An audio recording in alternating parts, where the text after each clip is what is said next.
When you're 6 years old, your role model isn't Marie Curie. Or my role model was my mom, and she remains my role model to this day. She really had this huge impact on me, where she gave me this almost like absolute certainty that I could do anything. She told me, every day, there's nothing a boy can do that you cannot do, and you owe it to yourself to do it, actually.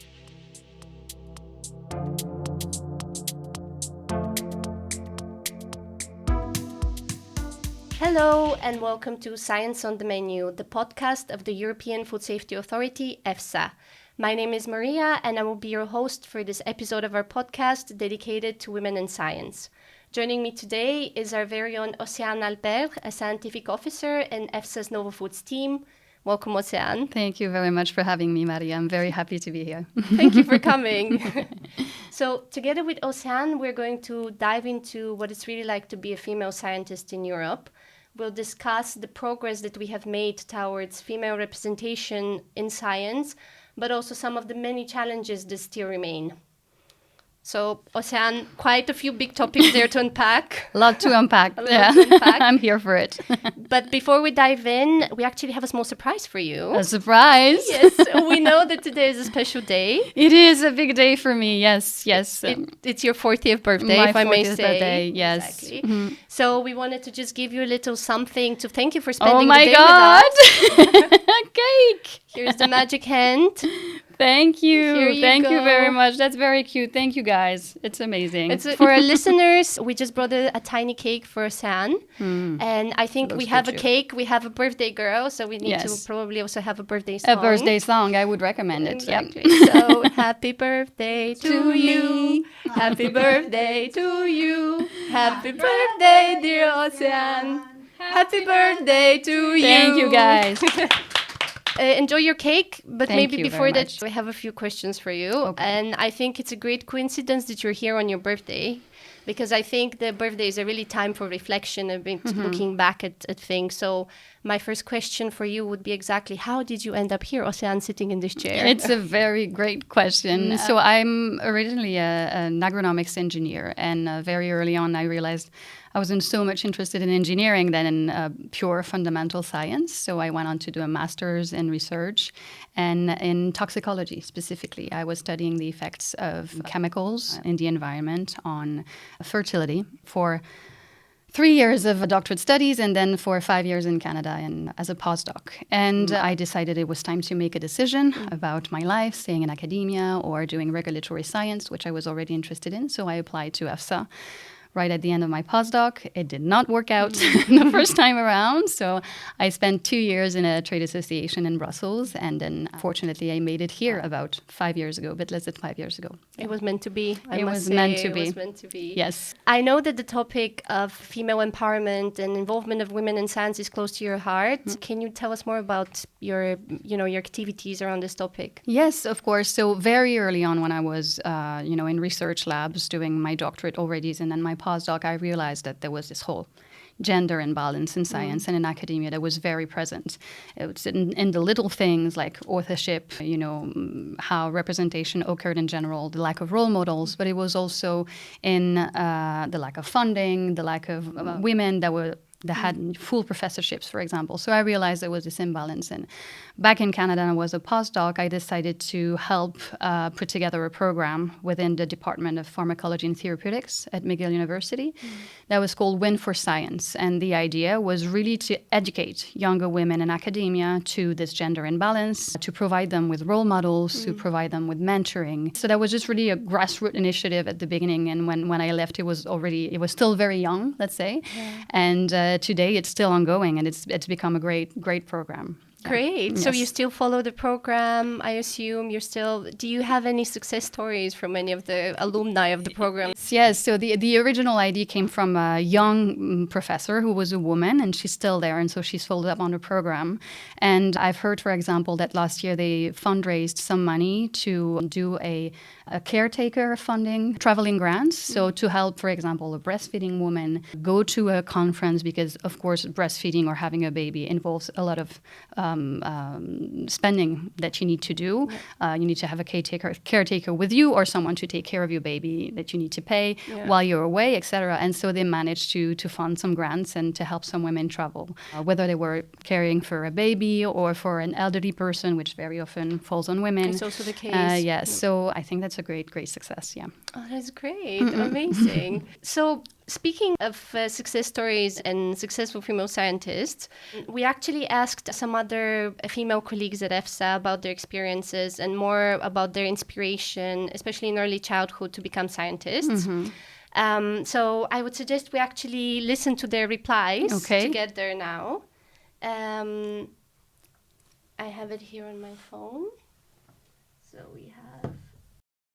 I remember these nice times in the garden of my parents, the fresh air and the insects were flying around and I could chase butterflies. And my parents, they liked particularly to bring us books and to compare it, the insects which I saw in the field with the one in the books. And it's caused the passion I have now to become an entomologist and a back profession, which is quite rare for the women.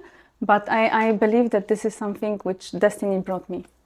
My earliest memory wanting to be a scientist or an engineer was when in television they were showing Esplorando il Corpo Umano. It was a French TV show, medicine, and I got the books and I studied them to the extent that my grandmother once became scared and a little bit afraid of my knowledge of medicine.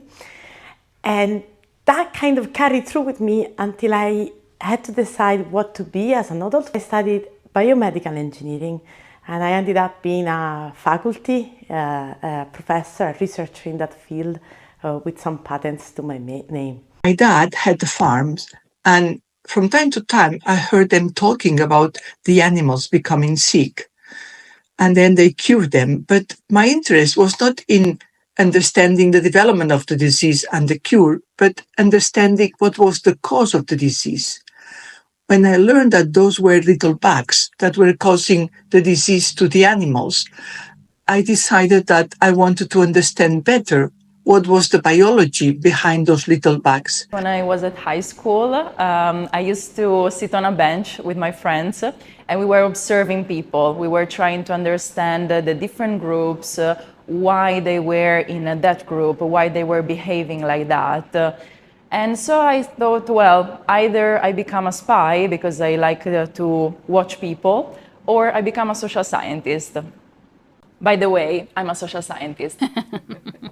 Okay, so these were the contribution of some of our colleagues. Yes. I would be curious to see how these resonated with you and if you have a similar childhood memory that really clicks for you. Yes, I mean, hearing these ladies here talking about this, I do remember a professor when I was in high school, first year of high school, and I was not so much interested in biology until then, and she really opened my eyes to some topics. And well, first she was a woman, which hadn't been the case so far for my biology teachers, but also I remember for the first time when she touched on cellular biology. We were learning about cancer, how they develop and how you could cure them, and we had to do this whole science project around it. And I was amazed at the amount of things that you need to learn. And she made me feel really good about that project. She told me that I did a great job, that I had understood something that was complicated, and to me it felt really natural to go and ask the next questions, about this that we had learned. I had so many more questions, which is what science is, really, questions. And so from that point on, I decided that it would be my specialty. We have to pick a specialty in France for the 2 last years of high school. And yeah, biology it was from that point on. I think you're touching on something very important, how girls are socialized versus boys. There's a lot of research on this, and how sometimes, even without wanting, the parents, their peers can really influence them and influence their self-esteem and the career paths they follow. So besides, you already mentioned this teacher, do you have any other role models or really cheerleaders in your childhood and early years who shaped you? Yes. Of course, when you're 6 years old, your role model isn't Marie Curie. Or my role model was my mom, and she remains my role model to this day. She really had this huge impact on me, where she gave me this almost like absolute certainty that I could do anything. She told me, every day, there's nothing a boy can do that you cannot do. And you owe it to yourself to do it, actually. You have to go and do what you can do because you can do anything. So go be a scientist, go be anything you want and do it well. That was really the message. And she has championed me through my studies, which are very long in academia, every single step of the way. So really props to my mom for really giving me this, confidence that professionally speaking, I could really do anything that I wanted. Well, what a supportive mom can do. Yes. I'm sure she'll be happy to listen to this podcast. I hope she to get a mention. Yeah, she knows. I hope she knows. Yeah. And I think in general, at least if we look at the statistics, but then you tell me from your experience if you think it's really so, things have been improving. If you look at numbers in Europe, at least, the majority of students in science fields, both bachelor and masters, are female. Yes. But then something happens, the so-called leaky pipeline phenomenon, where this doesn't really result in the same employment levels. So from your experience, why do you think that is? So that it's very well studied now, and that has happened to me as well. That's a question that I've had to ask myself as well, is that you have all of these graduates, so girls that are graduate in STEM, science, technologies, engineering, mathematics, right? About 50% of them, which is wonderful. And then the higher you go in the study, the longest they are, the less and less girls you find. And then there's this drop around the time that you need to decide whether you want to become a full professor. That's because this moment coincides exactly with the moment women are also pressured or want to have a family. And establishing a laboratory and becoming a professor right now in the conditions of academia is absolutely incompatible with this. There's financial uncertainty. It's harder for them to get the funds because they're women. It's harder to get published.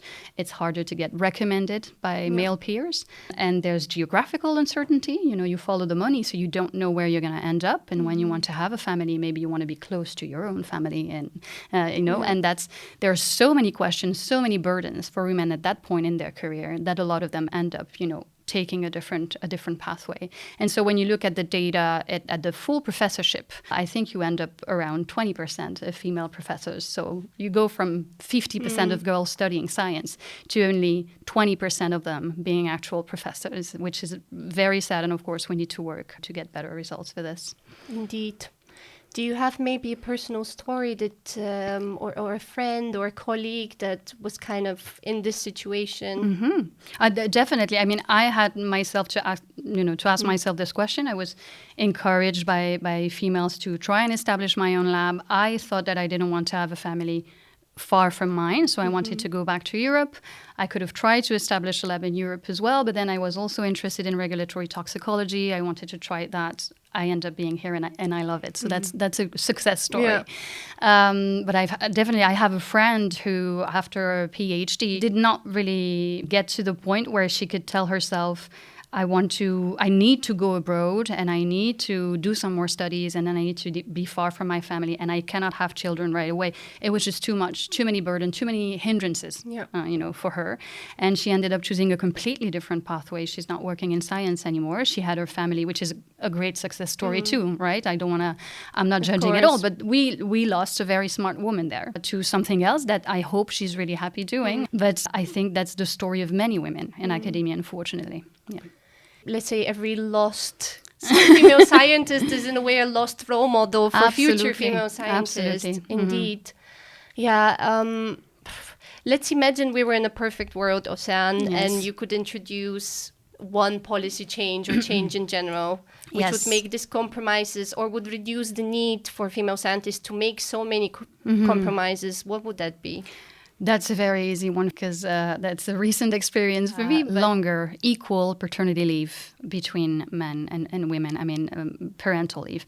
The very fact that men are given just a few days after having a baby to bond with their kids, and then they have to go back to work, while a woman is supposed to stay there for 5-8 months, a year, to take care of the baby, it produces this imbalance right off the bat. The mental charge is on the women's shoulder. The burden of raising the kids and all of the logistics that come with it, they come on our shoulders right away, because men who I guess, suffer also a great deal from this injunction having to be the provider and having to go back. I think if we manage to go to that position, and some countries are there, right? I think in Sweden they have almost 2 years of leave to share between partners.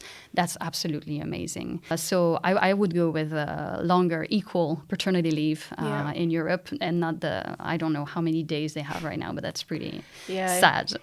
I think in many places in Europe, what you just mentioned, the example of Sweden, is probably the exception rather than the norm. So there's still a long way to go. And I think it's a very good point, actually, because it's not, and we can mention it also to our listeners and viewers, this is not an anti-men podcast. No, not at all. No, by no means. I believe men do suffer a great deal from this. If you're a feminist, you're very aware very quickly that we need to get men on board with this discourse, with the change, because it's not you against me type of situation. It's really believing in equal rights and working towards equal rights together, because that's what we want to reach. Yeah.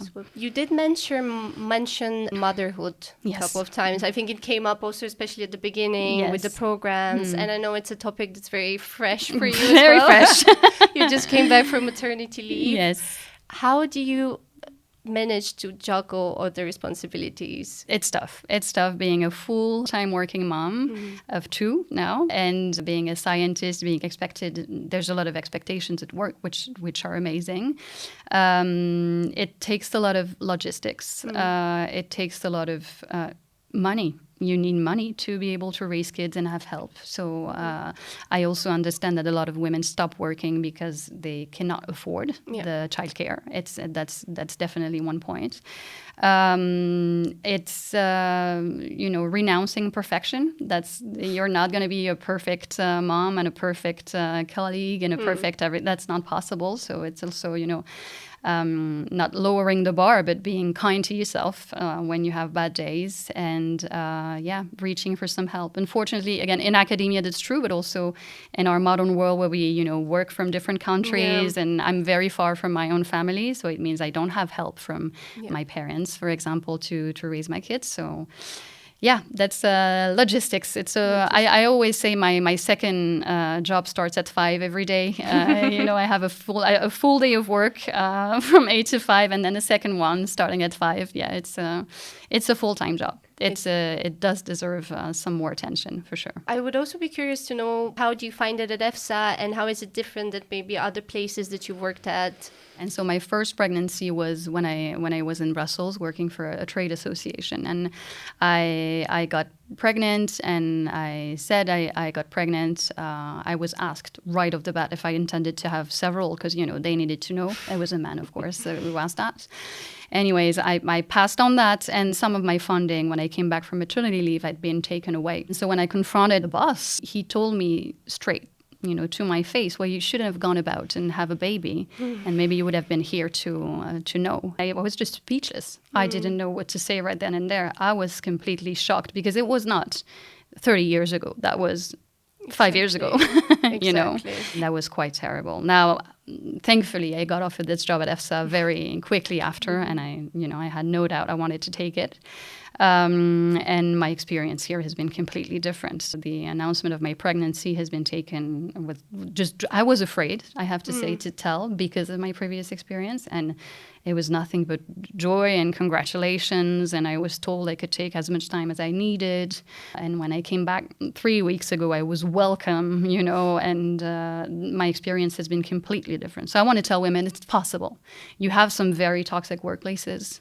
They exist. A lot of them are there. But you also have some good workplaces where they're not perfect, probably, but it's possible. Like, we can thrive to reach and to aim for that, for that standard, being absolutely fine, having a pregnancy in the middle of your career without any consequence. That's exactly. A possibility, yeah. Without fearing that your livelihood would somehow be taken away from you. Would be taken away, your projects, your money, your credentials, exactly. Your intellectual property of what you produced, it's everything is there right where I left it, and that's been a relief. And I had no doubt, because my experience has been great here, so... Not an advertisement for EFSA. Yes. It's a great workplace. It's your genuine opinion. It's my genuine opinion. I wasn't did not asked to write say it this. down for you. Yes. I'm so relieved that you're saying this, that Yes. EFSA is providing, the what should be probably the adequate level Yes. across Europe. Absolutely. Absolutely. Mm. Speaking of EFSA, we have a bit of a short quiz, very short quiz for Okay. you. Okay, 'cause I'm we ready. love quizzes on the podcast. Okay. If you have to take a guess, what do you think is the percentage of female scientists at EFSA? So I would guess maybe about 40%. Actually, Is it? it's 60%. It is. Scientists. 60% of scientific staff in our two Taking over the world. departments. Absolutely. Assess, enable, and chief scientist offices we mentioned. So 60% of scientific staff are women. Mm-hmm. So it's really, it really makes you wonder, even are we maybe a bit overly balanced? It's fine. I mean, they'll be fine. Too female dominated, maybe. Yeah, no, I mean, it's an area, biology in general, food safety maybe, where there are more women than in other areas that I mentioned, mathematics, you would find very few women. Coding and data is becoming more and more, less, let's say, biased. But in biology in general, I feel like you see more women than in some of the other scientific areas. Earlier in my career, it was harder to find role models. Now I feel like there are more and more professors, at least in toxicology, that you can look up to and you can talk to, and that's great. Why do you think that is? I don't know. And again, that's a stereotype, right? So I don't want to dive into stereotype, but there's a more caring aspect to it. It's like nurses, there's a lot of female nurses. You find very little male nurses. And I think understanding the impact of our environment and what we eat on our health is also somehow, something that I was very attracted to. And maybe somehow there's a bias that this is a safe place for female biologists there. I did see a lot of women in my area, but there are some men as well, and I really encourage women to do whatever they want.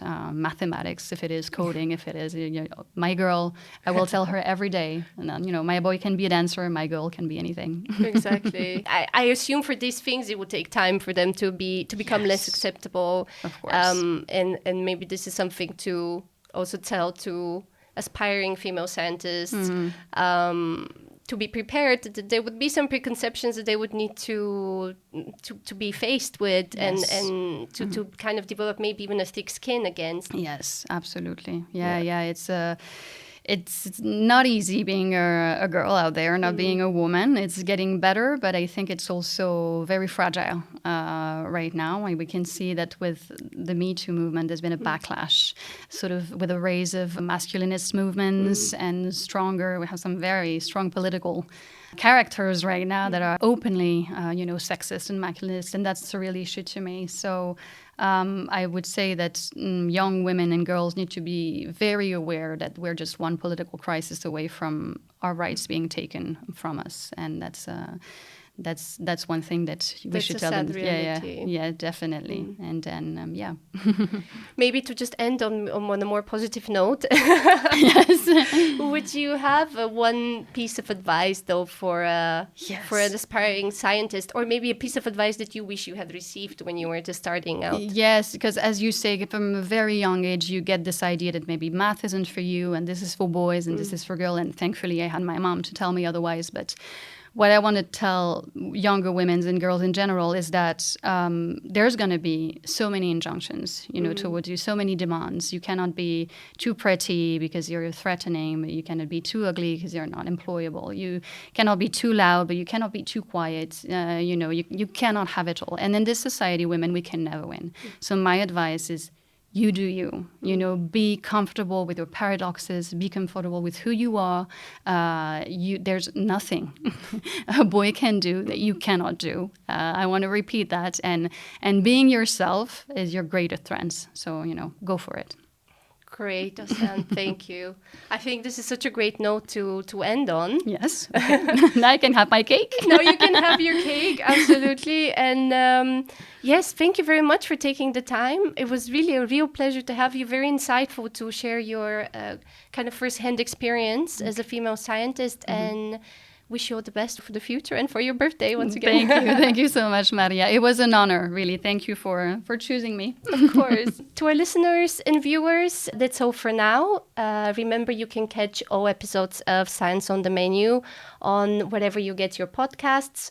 For more science content, make sure you follow EFSA on our social media channels and visit our website. From myself and the all-female crew behind this episode, we thank you once again for joining us, and we hope to see you next time on Science on the Menu.